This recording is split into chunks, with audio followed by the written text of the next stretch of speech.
મજામાં મિત્રો, આપણે 5 યુનિટ પૂર્ણ કરી ચૂક્યા છીએ. હવે આ છઠ્ઠા યુનિટ તરફ આગળ વધીએ છીએ કે જેની અંદર સ્ટ્રાઇક, હડતાળ, વિરોધ દર્શાવવામાં આવે છે વોરની વિરુદ્ધ, એટલે કે યુદ્ધની વિરુદ્ધમાં. સામાન્ય રીતે બે દેશો વચ્ચે જો યુદ્ધ થાય તો માત્ર સેનામાં, એટલે કે બે બાજુની જે સેના હોય તેમાં જ નુકસાન થતું નથી, પરંતુ આર્થિક રીતે બંને દેશોને ઘણું બધું નુકસાન થાય છે. આપણે જોઈએ છે કે પાકિસ્તાન તરફથી આવતા આતંકવાદીઓ આપણા દેશમાં ઘણો બધો આતંક મચાવે છે, નિર્દોષ લોકોને મારી નાખે છે. બરાબર છે. આપણા ડિફેન્સના જે સૈનિકો છે, આર્મીના હોય, CRPFના હોય, તો તે લોકોને પણ તે શું કરે છે? મારી નાખે છે, કોઈ દયા દર્શાવતા નથી. તો ત્યારે આપણું એકદમ ગુસ્સો યોગ્ય હોય છે કે સાલું હવે તો એક વખત શું કરવું જોઈએ? પાકિસ્તાન સામે યુદ્ધ કરી દેવું જોઈએ અને સફાયો કરી દેવો જોઈએ. પણ જે વ્યક્તિ જે હોદ્દા ઉપર બેઠું હોય, જે જવાબદારી સાથે બેઠું હોય, તેને ખબર હોય છે કે યુદ્ધ કરવાથી શું હાલત થશે. તમે નહીં જાણતા હોય, પણ 99નું જે કારગિલનું યુદ્ધ થયું ત્યારે આપણા લગભગ 2,500થી વધારે સૈનિકો શહીદ થયા હતા. બરાબર છે. અને તે સમયે આર્થિક પરિસ્થિતિ સમગ્ર વિશ્વની બહુ જ નબળી હતી, પણ તેમ છતાં આપણું અર્થતંત્ર ટકી રહ્યું હતું. આપણા દેશમાં ઘણી બધી સહાય મળવાથી કારગિલના જે શહીદો છે તેમને પણ અહીંયા તેમના ઘરના જે શહીદોના ઘરના લોકો છે તેમને પણ ઘણી બધી સહાય મળી હતી. બરાબર. સરકારે તો ઘણા બધા વાયદા કર્યા હતા, પણ તેમાંના ઘણા ઓછા લોકોને તે વાયદા પૂરા કર્યા હતા. અહીંયા તમે હેલન કેલર વિશે ભણશો. હેલન કેલર વિશે તમે 10મા ધોરણમાં પણ ભણી ગયા હતા, આઈ લવ યુ ટીચર નામના પાઠની અંદર, કે જેની અંદર એક આંધળી અને બહેરી છોકરીએ પોતાની શિક્ષિકા NS સલીવાનની મદદથી પોતે શિક્ષણ પ્રાપ્ત કર્યું હતું. અને આ શિક્ષણ દ્વારા તે અમેરિકાની યુએસની પહેલી એવી મહિલા બની હતી કે આંધળી અને બહેરી હોવા છતાં પણ આર્ટ્સ ફેકલ્ટીની અંદર તેણે પોતાનું ગ્રેજ્યુએશન અને પોસ્ટ ગ્રેજ્યુએશન પૂર્ણ કર્યું હતું. બરાબર છે. તેની સાથે સાથે તે લખતા, બોલતા, વાંચતા, ઇવન સ્ટોરીઝ, પોએમ્સ આ બધું લખતા પણ શીખી હતી. અને અહીંયા તેણે પોતે એક લેખ લખ્યો છે. તેણે આ વોર, આંતરિક વોર, જે આપણા દેશમાં પણ ચાલે છે, દરેક દેશમાં પણ ચાલે છે. આંતરિક વોર એટલે જે ઇન્ટરનલ વોર કોને કહેવાય? કે આંતરિક યુદ્ધો ચાલે છે. તમે જાણો છો કે અત્યારે પરિસ્થિતિ એવી છે કે કોઈ સરકાર કોઈ પણ પ્રજાને પૂરતી સહાય આપી શકતી નથી, કારણ કે સરકાર પોતે જ દેવામાં ડૂબેલી છે. જ્યાં ને ત્યાં શોષણ ચાલી રહ્યું છે. અત્યારે કોરોના કાળ ચાલી રહ્યો છે, તો ઘણા બધા લોકો નોકરીમાંથી પોતાના વર્કર્સને છૂટા કરી રહ્યા છે. બરાબર છે. પોતાની નોકરીમાં અડધો પગાર આપે છે. આવું બધું ચાલી રહ્યું. કેમ? કારણ કે સર ઇન્કમ નથી, કોઈ આવકનો સોર્સ નથી, જ્યાં પ્રોડક્શન થતું નથી, પ્રોડક્શન થાય છે પણ વેચાતું નથી.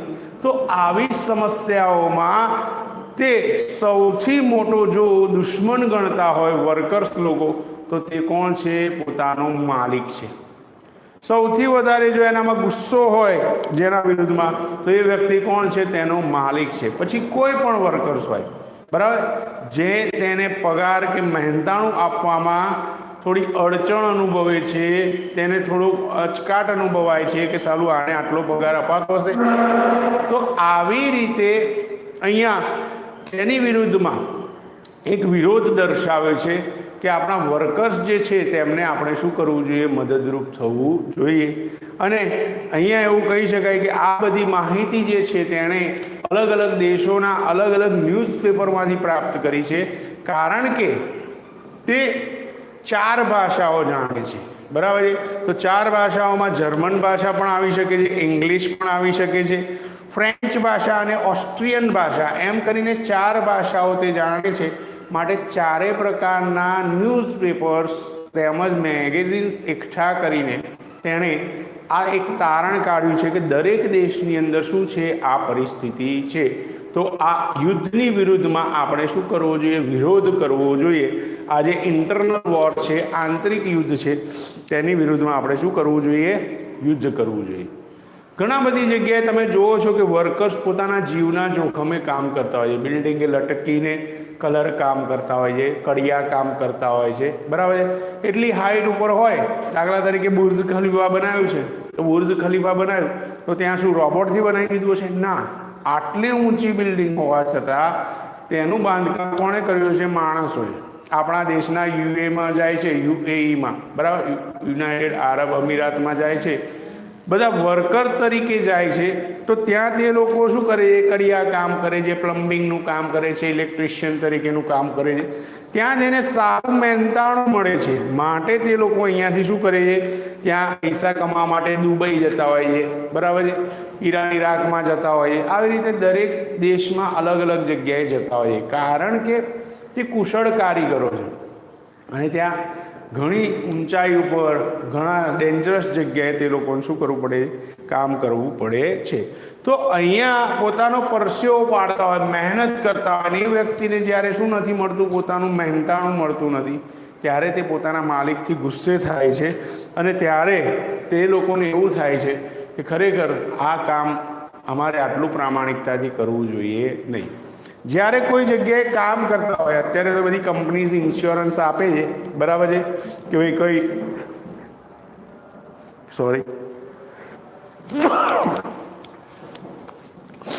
ઘણી બધી જગ્યાએ કંપની ઇન્સ્યોરન્સ આપતી હોય છે પોતાના વર્કર્સને. 2-5 લાખનો ઇન્સ્યોરન્સ આપે, વીમો આપે, બરાબર છે.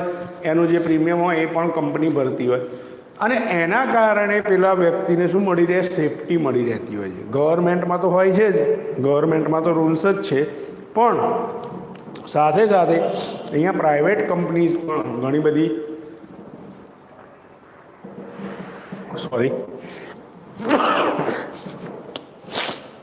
ઘણી બધી પ્રાઇવેટ કંપનીઝ એવી છે કે જે લોકો શું કરે છે? પોતાના વર્કર્સને આવી રીતે સેફ સાઈડ આપે છે. તમે જુઓ છો કે 10મા ધોરણમાં તમે પાઠ ભણી ગયા હતા, ધ ફાયર વર્ક્સ. ત્યાં એવું લખે છે કે ભાઈ જ્યાં પણ ફટાકડા બને છે ત્યાં કોઈ સેફટીની સગવડ હોતી નથી, સેફટીના સ્ત્રોત હોતા નથી. માટે આ ઉદ્યોગ કેવો થઈ ગયો છે? બદનામ થઈ ગયો છે. કેમ બદનામ થયો છે? કારણ કે વારે ઘડીએ ત્યાં શું થાય છે? આગ લાગે, અને આગ લાગવાથી ઘણા બધા વર્કર્સ પોતાનો જીવ ગુમાવે છે, પોતાનું શરીર સળગી એટલે કે દાઝી જવાથી તે લોકોને પીડા અનુભવવી પડે. તો આ રીતે અહીંયા પણ જે લોકો વર્કર્સ તરીકે હોય તો એ લોકોને સુરક્ષા પૂરી પાડવી જોઈએ, તેમને સેફટીના સાધનો આપવા જોઈએ. સાથે સાથે તેમના જે ફેમિલી વર્કર્સ છે, ફેમિલી મેમ્બર્સ છે, તેમની પત્ની હોય કે તેમના બાળકો હોય, તો તેમને પણ એક સુરક્ષા પૂરી પાડવી જોઈએ અને તેમની જવાબદારી પણ અહીંયા માલિકોએ લેવી જોઈએ તેવું તે દર્શાવે છે. ત્યારબાદ કહે છે કે જે પણ વર્કર્સ છે, બરાબર, તો અહીંયા લાખો કરોડોની સંખ્યામાં ઘણા બધા વર્કર્સ છે કે જે લોકો પોતાના જીવના જોખમે એક પ્રકારનું શું કરતા હોય છે? એક ત્યાગ બલિદાન કરતા હોય છે. પોતાની મહેનત, પોતાના ધગશથી તે લોકો શું કરતા હોય છે? પોતાના માલિકને સારું પ્રોડક્શન કરી આપવા, તેની સારી રીતે વસ્તુ વેચી આપવામાં મદદરૂપ થતા હોય છે, પણ તેની કોઈ કિંમત હોતી નથી. તો અહીંયા એ માણસની જે સ્વતંત્રતા છે તે જોખમાય છે. જ્યારે ઈચ્છા થાય ત્યારે માલિક તેને શું કરી શકે છે? તેની જોબ ઉપરથી કાઢી શકે છે, તેને દૂર કરી શકે છે. માટે રીતે એને જ્યાં સુધી જોબ ના મળે ત્યાં સુધી તેને કાઢવો જોઈએ નહીં. બીજી વસ્તુ એ છે કે જ્યારે બીમાર પડે, સખત મહેનત 2-3 શિફ્ટ સાથે કરે, નાઇટ શિફ્ટ પણ કરે, દિવસ પાલી પણ કરે, અને તે દરમિયાન જો એ બીમાર થઈ જાય તો ત્યારે પણ શું કરવું જોઈએ? તો એ વર્કરને તમારે મહેનતાણા રૂપે જે રજા પડે તેનું મહેનતાણા સ્વરૂપે આપવું જોઈએ, કે જેથી તેને પણ સંતોષ થાય કે સાલું 2 દિવસ સખત મહેનત કરવાથી હું શું થઈ ગયો હતો? બીમાર થઈ ગયો હતો. પણ મારા શેઠે મને શું કર્યું? તો કહે છે કે મને આ દિવસનો રોજ ભરી આપ્યો, આ દિવસની હાજરી ભરી આપી. તો આવી રીતે ત્યાં એક શું કહેવાય કે તે લોકોને શું કરવું જોઈએ? મદદરૂપ થવું જોઈએ. તો અહીંયા ઘણી વાર શું થાય છે કે કોઈ પણ વર્કર્સ હોય છે તે લોકો પોતાના ઇન્ટરેસ્ટથી કામ કરતા હોય છે, અને તે લોકો ઇન્ટરેસ્ટથી કામ કરતા હોવાથી તેમને સગવડો પૂરી પાડવામાં આવે છે.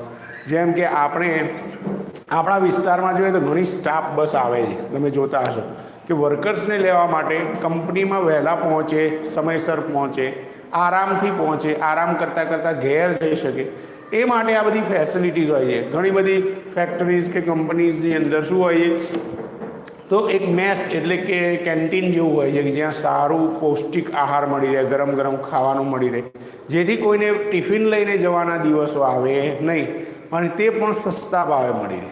તમે રિલાયન્સ જુઓ કે અરવિંદ મિલ્સ જુઓ તો આ મિલોની અંદર વર્ષોથી ₹1.20 એક ડિશ જમવાનું મળતું હતું. વિચાર કરો, ₹1.20, આજથી 15 વર્ષ પહેલાંની વાત કરું છું. અત્યારે ખબર નહીં થોડો ભાવ વધ્યો હોય તો, પણ રિલાયન્સ ₹1.20 એ ભોજન જમવાનું મળતું હતું, ફિક્સ થાળી હોય, દાળ ભાત શાક રોટલીવાળી. તો એ રીતે લોકોને શું કરવામાં આવે છે કે પ્રોત્સાહન પૂરું પાડવામાં આવે છે. ભાઈ તમારે ટિફિન લાવવાની પણ જરૂર છે નહીં. તે વર્ગ માટે 3 શિફ્ટમાં 3 બસો દોડતી હતી. વિચાર કરો કે તે લોકોને પોતાના ઘેરથી લાવે, પાછા મૂક્યા હોય. આ રીતે વર્ષોથી પ્રણાલી ચાલતી આવી છે. ત્યારે લોકો ધનિક બને છે અને તેમના વર્કર્સ તે લોકો માટે પ્રામાણિકતાથી કામ કરે છે. તો માટે અહીંયા જો આપણે સામે કંઈક પ્રાપ્ત કરવું હોય તો તેના માટે શું કરવું જોઈએ? તે લોકોની સાર સંભાળ લેવી જોઈએ. તો અહીંયા વર્કર્સને ધ્યાનમાં રાખીને, જેમ અત્યારે આજની પરિસ્થિતિ જોઈ શકો છો કે આજે ભારત બંધનું એલાન આપ્યું છે ખેડૂતોને સપોર્ટ કરવા માટે. કેમ? કારણ કે જે હરિયાણા અને પંજાબના ખેડૂતો છે કે જે લોકોએ દિલ્હી સરકાર એટલે કે આપણા નરેન્દ્ર મોદીના વિરુદ્ધમાં, બીજેપી સરકારના વિરુદ્ધમાં અહીંયા તેમણે શું કર્યા છે? આંદોલન કર્યું છે કે ભાઈ તે લોકોએ જે સરકારનો નિયમ બહાર પાડ્યો છે તેમની વિરુદ્ધમાં તેને શું કરી લે? પાછો ખેંચી લે. કારણ કે તે લોકોને ખૂબ જ પરિસ્થિતિ ખરાબ છે. ખેતી કરે છે, મહેનત કરે છે, પણ મહેનતાણું મળતું નથી. જે વસ્તુના ટેકાના ભાવ મળવા જોઈએ તે મળતા નથી. તો માટે તે લોકોએ સખત વિરોધ કર્યો છે. લગભગ 20 દિવસથી તે લોકો સતત ચાલતા, રસ્તાઓ રોકતા દિલ્હી સુધી પહોંચ્યા છે અને ત્યાં તેમને કોઈ પણ જાતનો સપોર્ટ સરકાર તરફથી નથી. તો એમના સપોર્ટમાં દેશના દરેક રાજ્યના લોકોએ શું કર્યો છે? વિરોધ દર્શાવ્યો છે. જે પણ ખેડૂતો છે તે લોકોએ અહીંયા તેમને સપોર્ટ કર્યો છે કે તમે દિલ્હી સરકારનો વિરોધ કરો, અમે તમારી સાથે છીએ. તો આ રીતે, આવી રીતે દરેક જે પણ હોય કે કંપનીઝમાં કામ કરતો હોય કે પોતાનું ઘરગથ્થું કામ કરતો હોય એના માટે થોડી લાગણી દર્શાવવી જોઈએ. બીજી વસ્તુ એ છે કે અહીંયા રહેલા જે શું કહેવાય કે જે વર્કર્સ, તેમને દ્વારા સુખ સગવડ મળવી જોઈએ. તેમને રહેવા માટે સારી જગ્યા, કોલોનીઝ હોવી જોઈએ, સારા મકાન હોવા જોઈએ, સારા રસ્તા હોવા જોઈએ, સારું ફૂડ મળતું હોવું જોઈએ. જરૂરિયાતની વસ્તુઓ છે તે પણ તેમને પ્રાપ્ત થવી જોઈએ. તો આ રીતે અહીંયા તે લોકોને યોગ્ય વળતર મળી રહે, યોગ્ય સગવડો મળી રહે, તેના વિરુદ્ધમાં તે અહીંયા તે બધી જ જરૂરિયાતો પૂરી થાય તે માટે હેલન કેલરે એક સ્પીચ આપી છે કે જેની અંદર અહીંયા વિવિધ પ્રકારની તેના દેશની, અમેરિકાની પણ વાત કરી છે, બીજા અન્ય કન્ટ્રીઝની પણ વાત કરેલી છે. તો સ્ટ્રાઇક અગેન્સ્ટ વોર એક સ્પીચ છે કે જે તેણે એક સભાની અંદર આપી હતી અને તેને અહીંયા દર્શાવેલી છે.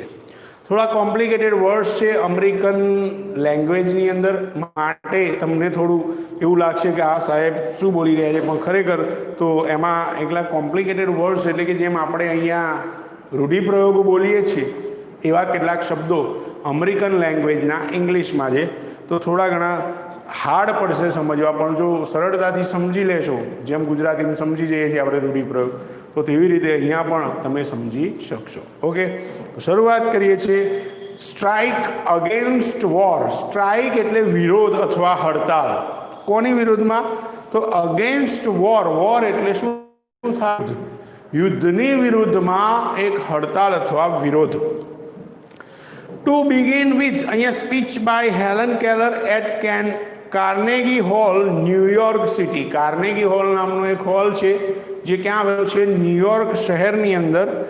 જાન્યુઆરી 5મી જાન્યુઆરી 1916ના રોજ, 1916ના રોજ અહીંયા આ જે ભાષણ છે તે આપવામાં આવેલું હતું. તો અહીંયા આ ભાષણને હેલન કેલરે એક સભાખંડની અંદર આપ્યું હતું. ટુ બિગિન વિથ, શરૂઆત કરતાની સાથે જ, I have a word to say, મારી પાસે એક શબ્દ છે, ટુ સે એટલે કહેવા માટે. ટુ માય ગુડ ફ્રેન્ડ્સ, અહીંયા હાજર રહેલા મારા સારા મિત્રોને કહેવા માટે. ધ એડિટર્સ, ત્યાં સંપાદકો રહેલા છે. સંપાદકો જે મીડિયામાંથી આવતા હોય, ન્યૂઝપેપરના હોઈ શકે છે, ટીવી ચેનલના હોઈ શકે છે, તો એવા એડિટર્સ માટે. એન્ડ અધર્સ, અને બીજા અન્ય લોકો માટે શબ્દો છે મારી પાસે કહેવા માટે. હુ આર મૂવ્ડ, જે આગળ આવ્યા છે અથવા તો જે લોકો અહીંયા ચાલીને આવ્યા છે. ટુ પીટી મી, મારા ઉપર પીટી એટલે શું કરવી? દયા કરવી. મારું ભાષણ સાંભળવા માટે જે લોકો અહીંયા આવ્યા છે, સંપાદકો હોય, મારા મિત્ર વર્તુળ હોય, અથવા તો બીજા અન્ય લોકો હોય કે જે લોકો મારા ઉપર દયા કરવા અહીંયા આવ્યા છે, તેમને કહેવા માટે મારી પાસે કેટલાક એક શબ્દ છે. સમ પીપલ આર ગ્રીવડ, કેટલાક લોકો દુઃખી છે, દુઃખ અનુભવી રહ્યા છે. કેમ દુઃખ અનુભવી રહ્યા છે? તો અહીંયા રીઝન બતાવ્યું છે. બીકોઝ, કારણ કે, તે ઇમેજિન, તેઓ કલ્પના કરે છે, I am in the hands of unprincipled person. I am in the hands, હું એવા લોકોના હાથમાં છું કે દે આર અનપ્રિન્સિપલ પર્સન. અનપ્રિન્સિપલ એટલે કે એવા બિન જવાબદાર. તમે જોયો છો કે બે પાર્ટીઝ હોય, એક પાર્ટી સત્તાધીશ પાર્ટી હોય ને બીજી હોય વિરોધ પક્ષની પાર્ટી હોય. તો સત્તાધીશોને એવું હોય કે પેલા વિરોધ પક્ષના લોકો શું કરશે? મારો વિરોધ કરશે, મારા વ્યક્તિઓને ઉશ્કેરશે. તો એને એક એવો ડર હોય કે જે સામેની પાર્ટી જે કેવી એ બિન જવાબદાર છે, કારણ કે તે વિરોધ પક્ષ છે. તો અહીંયા પણ આ જે સત્તાધીશો છે તેમને એવું લાગી રહ્યું છે, તે એટલા માટે દુઃખી છે કે તેઓ એવું સમજી રહ્યા છે કે Helen Keller is in the hand of unprincipled persons. તે બિન જવાબદાર લોકોના હાથમાં રહેલી છે. હુ પરસ્યુડ મી, જે મને મનાવવાનો પ્રયત્ન કરી રહ્યા છે. ટુ એડોપ્ટ, કે હું સ્વીકાર કરી લઉં અથવા દત્તક લઈ લઉં. એડોપ્ટનો મતલબ થાય સ્વીકાર કરવો પણ થાય અહીંયા, કે હું શું કરી લઉં? સ્વીકાર કરી લઉં.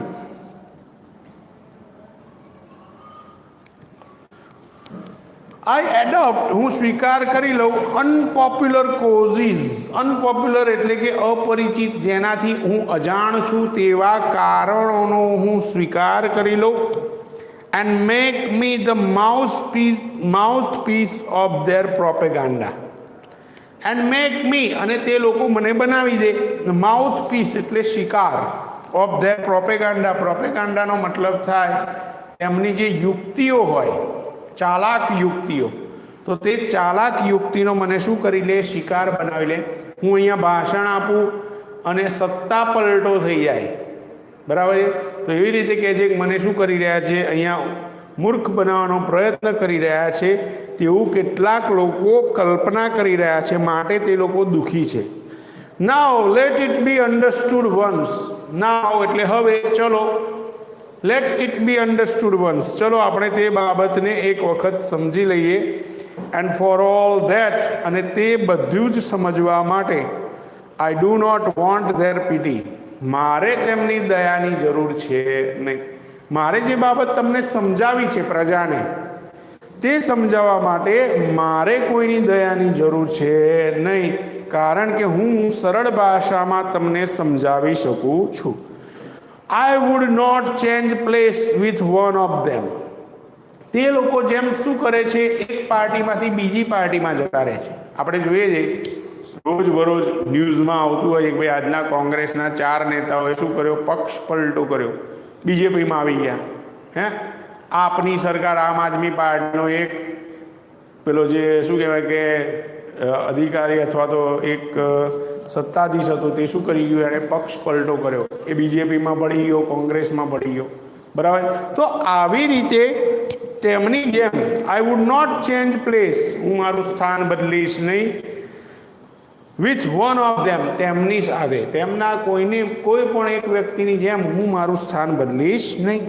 આઈ નો, હું જાણું છું. What I am talking about, મને ખબર છે હું ક્યારે ફરી જઈશ નહીં.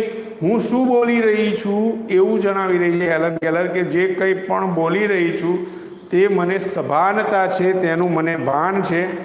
હું શેના વિશે ચર્ચા કરું છું તે હું જાણું છું. માય સોર્સ ઓફ ઇન્ફોર્મેશન, મારી માહિતીના જે સોર્સિસ એટલે સ્ત્રોત, જે સ્ત્રોત રહેલા છે, they are as good and as reliable, તેટલા જ સારા અને તેટલા જ યોગ્ય છે. રિલાયેબલ છે એટલે કે યોગ્ય છે. એઝ એનીબડી એલ્સ, જેટલા બીજા અન્ય લોકોના. તમે જોશો કે મીડિયામાં ઘણીવાર શું થતું હોય, કોઈ અફવાના કારણે પણ ઘણા બધા ન્યૂઝ, ફેક ન્યૂઝ આવતા હોય. ઘણીવાર ટીવીમાં વિડીયો બતાવે કે ભાઈ આ જગ્યાએ શું થઈ ગયું, કે ભાઈ આ અકસ્માત થઈ ગયો, આવી નુકસાન થઈ ગયું, આવી ઘટના બની ગઈ. પણ ઘણીવાર શું થતું હોય છે, કોઈ પેલો એડિટરને ખ્યાલ ના હોય ને એની પાસે વિડીયો આવ્યો, સીધો સેન્ડ કરી દીધો ને ટીવીમાં ડિસ્પ્લે ઉપર મૂકી દીધો. પણ એની જગ્યાએ મીડિયા શું કરતી હોય છે, પોતાના કેમેરાથી જે રિલીઝ શું કહેવાય કે વિડીયોગ્રાફી કરીને એને રિલીઝ કરે તો તેને યોગ્ય ગણવામાં આવે. તો અહીંયા મીડિયા દ્વારા અહીંયા એવું જાણવા મળતું હોય છે કે મીડિયા એક યોગ્ય રીતે તેનું શું કહેવાય કે પ્રસારણ કરતા હોય છે અને તેના દ્વારા જ તે લોકો શું કરે છે, ચોક્કસ માહિતીને રજૂ કરતા હોય છે. તો અહીંયા કહે છે કે તે લોકો પાસે જે સ્ત્રોત છે માહિતીના, જે યોગ્ય પણ છે અને સારા પણ છે, તેવી જ રીતે મારી પાસે પણ સૌથી સારા અને યોગ્ય સ્ત્રોત રહેલા છે. I have papers and magazines, મારી પાસે કેટલાક ન્યૂઝપેપર્સ છે, એન્ડ મેગેઝિન્સ એટલે કે કેટલાક શું છે, સામયિકો છે. મેગેઝિન્સનો મતલબ શું થાય, સામયિકો. ફ્રોમ ઇંગ્લેન્ડ દેશમાંથી, યુકેમાંથી. ફ્રાન્સ એટલે ફ્રાન્સમાંથી. જર્મની દેશમાંથી. એન્ડ ઓસ્ટ્રિયા અને ઓસ્ટ્રેલિયાને પણ ઓસ્ટ્રિયા નામનો એક દેશ છે નાનો. That can I read my self, કે જેને હું મારી જાતે વાંચી શકું છું. ધેટ મીન્સ તે 4 ભાષાઓ વાંચી શકે છે. યુકેની ઇંગ્લિશ તો વાંચી જ શકે છે, ઇંગ્લેન્ડની, ફ્રેન્ચ, જર્મન અને ઓસ્ટ્રિયન ભાષા, એમ કરીને 4 ભાષાઓને તે વાંચી શકે છે. Not all the editors I have met can do that, જેટલા પણ સંપાદકોને આઈ મેટ હું મળી હતી, they cannot do this, તે આ કામ કરી શકે તેવા છે નહીં. એની પાસે નોલેજ એટલું છે, તે પોતે જણાવી રહી છે કે મારી પાસે એટલું નોલેજ છે કે જેના દ્વારા હું 4 ભાષાઓના પેપર્સ, ન્યૂઝપેપર્સ અને સામયિકો વાંચી શકું છું. જેટલા સંપાદકોને હું મળી છું તે બધા આ કામ કરી શકતા નથી. બધાનું પ્રભુત્વ કેટલી ભાષામાં હોય, 1 કે 2 ભાષામાં હોય, 3 ભાષામાં હોય. પણ આવી રીતે 4 લેંગ્વેજીસ સમજવી અને વાંચી શકવી તે તેના માટે કેવું છે, ખૂબ જ સારી બાબત કહેવાય. તો કહે છે કે મારી જેમ 4 ભાષાઓ બધા જ સંપાદકો વાંચી શકતા નથી. ક્વાઇટ નંબર ઓફ ધેમ, તેમાંના થોડા ઘણા લોકો. ક્વાઇટ નંબર એટલે શું થાય, થોડી ઘણી સંખ્યામાં જે લોકો રહેલા છે તે. They have to take there French and German second hand, તે લોકો પોતાની ફ્રેન્ચ અને જર્મન ભાષાનો બીજી ભાષા તરીકે ઉપયોગ કરી શકે છે. તો અહીંયા કેટલાક સંપાદકો જેવા છે કે જે લોકો ઇંગ્લિશ સિવાય ફ્રેન્ચ અને જર્મન ભાષા જાણી શકે છે, કે જે લોકો બીજી ભાષા તરીકે તેનો સેકન્ડ હેન્ડ, બીજા હાથમાં ઉપયોગ કરી શકે છે. No, I will not depreciate the editors, ના કે છે એવું છે નહીં. આઈ વિલ નોટ ડેપ્રિશિએટ એટલે શું કરવી, કટાક્ષ કરવી કે ટીકા કરવી. હું અહીંયા રહેલા સંપાદકોની ટીકા કરીશ નહીં. They are an overwork and misunderstood class, તેઓ ખૂબ જ મહેનતુ લોકો છે. એડિટરનું કામ કેવું છે, મહેનતવાળું છે. સમાચાર લાવવા, તેની સ્પષ્ટતા કરવી, તેને યોગ્ય રીતે રજૂ કરવા, આ એક મહેનતનું કામ છે. ગમે એવા યુદ્ધ થતા હોય, તોફાનો થતા હોય, એમાં જઈને ફોટોગ્રાફી કરવી, ન્યૂઝ ચેનલને પ્રસારણ કરવી, તો આ બધું કામ એડિટર્સનું છે, તે ખૂબ જ મહેનત ભર્યું છે. એન્ડ દે આર મિસઅન્ડરસ્ટુડ ક્લાસ, તે લોકો કેવા, સમજ વગરના વર્ગના લોકો છે. તે લોકો જે સમજ્યા વગર ઘણીવાર શું કરી દેતા હોય, પ્રસારિત કરી દેતા હોય છે. લેટ ધેમ રિમેમ્બર, ચલો તેમને યાદ કરાવીએ. દો that if I cannot see the fire at the end of their cigarette, જો હું તેમના સિગરેટના અંતમાં જે પેલી ચિંગારી થતી હોય, બરાબર, તો એ ચિંગારીને ન જોઈ શકતી હોય, neither can they thread a needle in the dark.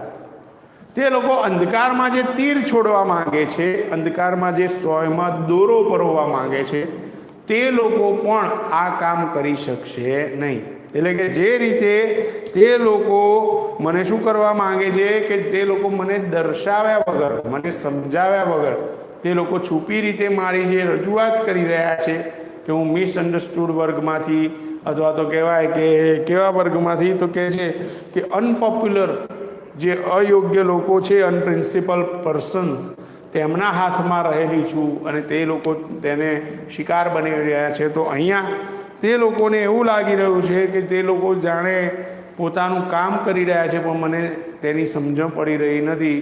તો તે લોકોને પણ હવે ખબર હોવી જોઈએ કે જેમ તે લોકો જે કામ કરી રહ્યા છે જેની મને ખબર પડવા નથી દઈ રહ્યા, તો અહીંયા તે લોકોને પણ હવે સમજી જવું જોઈએ કે તે એડિટર્સ લોકો, જે લોકો અહીંયા સમાચારનું પ્રસારણ કરે છે, તે લોકો પણ અંધકારમાં સોયમાં દોરો પરોવી શકશે નહીં, એટલે કે ગમે તેવું રજૂ કરી શકશે નહીં. All I ask, gentlemen, is a fair field and no favor. અને અહીંયા જે હું દર્શાવી રહી છું તે કેવું છે તો કે એક ફેર ફિલ્ડ એટલે કે સ્વતંત્ર બાબત છે, એકદમ યોગ્ય બાબત છે. અને there is no favor, ત્યાં કોઈ પક્ષ લેવામાં આવેલો છે નહીં. હું જે ભાષણ આપી રહી છું એકદમ નિશ્ચિત બાબત છે, યોગ્ય બાબત છે, જે પણ હું જોઉં છું તે દર્શાવી રહી છું. And there is no favor, ત્યાં કોઈ પણ પક્ષનો, કોઈ પણ પાર્ટીનો અહીંયા પક્ષ લેવામાં આવેલો નથી. I have entered, હું પ્રવેશ કરી ચૂકી છું, the fight, તે યુદ્ધની અંદર, તે લડાઈની અંદર, against the preparedness, જે પૂર્વ તૈયારી હોય છે યુદ્ધની તેની વિરુદ્ધમાં, and against the economic system, અને તે અર્થતંત્ર, ઇકોનોમિક સિસ્ટમ એટલે શું થાય, અર્થતંત્રની વિરુદ્ધમાં, અંડર વિચ વી લીવ, જેના હેઠળ આપણે જીવી રહ્યા છીએ. તમે આ તો એવું નથી કે પક્ષની વાત કરીએ છીએ, પણ જ્યારે કોંગ્રેસ સરકાર જ્યારે સત્તા ઉપર હતી ત્યારે માત્ર પેટ્રોલનો ભાવ 65 થી 70 રૂપિયા વધ્યો હતો. ત્યારે અત્યારે જે લોકો ઊંચી પદવી લઈને બેઠા છે, બરાબર, સ્મૃતિ ઈરાની છે કે નરેન્દ્ર મોદી છે કે અમિત શાહ છે, તે લોકો રેલીઓ કાઢતા હતા કે ભાઈ પેટ્રોલનો ભાવ 60 રૂપિયા અને 70 રૂપિયા. અત્યારે તમે જુઓ છો, કાલે એક જ અઠવાડિયામાં 3 રૂપિયા ભાવ વધ્યો. અત્યારે 81 રૂપિયા ભાવ છે પેટ્રોલનો લીટરનો. પણ પેલું સામે શું કહેવાય કે વિરોધ પક્ષ મજબૂત ના હોય ને ત્યારે ગમે તેવી સરકાર ચાલ્યા કરે. ગમે તેવું વિરોધ તમે કરો નહીં ને, જ્યાં સુધી વિરોધ ના કરો ને ત્યાં સુધી સત્તાધીશોને કંઈ પડી હોય નહીં. તમે જુઓ તો વિરોધ થાય છે પણ વિરોધને પણ દબાવી દેવામાં આવે છે. કેમ? કારણ કે તેનો વિરોધ પાર્ટી કેટલી નબળી છે તેના ઉપર આધાર રાખે છે. તો અહીંયા આવી રીતે કહે છે કે જે ઇકોનોમિક સિસ્ટમ, જે અર્થતંત્ર હેઠળ આપણે જીવી રહ્યા છીએ તેની વિરુદ્ધમાં મેં એક યુદ્ધ છેડ્યું છે, લડાઈ છેડી છે. It is to be fight to the finish. હવે જ્યાં સુધી આ યુદ્ધ પૂર્ણ નહીં થાય ત્યાં સુધી લડવાનું છે. And I ask no quarter, અને હું શાંતિથી બેસવા માટે ક્યારેય કહીશ નહીં, એટલે કે સતત લડતી રહીશ. ક્યારે હું થાકી ગઈ છું કે મારે આરામ કરવો છે એવું ક્યારેય કહીશ નહીં. તો આ રીતે તે દર્શાવે છે કે હવે મારે આ બંને વસ્તુઓની સામે વિરોધ પ્રદર્શન કરવું છે. નેક્સ્ટ ટાઈમ આગળ જે એણે ભાષણ આપ્યું છે તેને આપણે રજૂ કરીશું, બરાબર. તો નેક્સ્ટ ટાઈમ મળીએ છીએ, ત્યાં સુધી આગળની સ્ટોરીઝ વાંચશો તો મજા આવશે. થોડું સ્પીચ છે પણ વાંચવાની મજા આવશે તો આપણને પણ ખબર પડે કે યુવાન તરીકે આપણે પણ શું કરવું જોઈએ, આવી બાબતોનો વિરોધ કરવો જોઈએ. તો નેક્સ્ટ ટાઈમ મળીએ છીએ. Till then take care, by.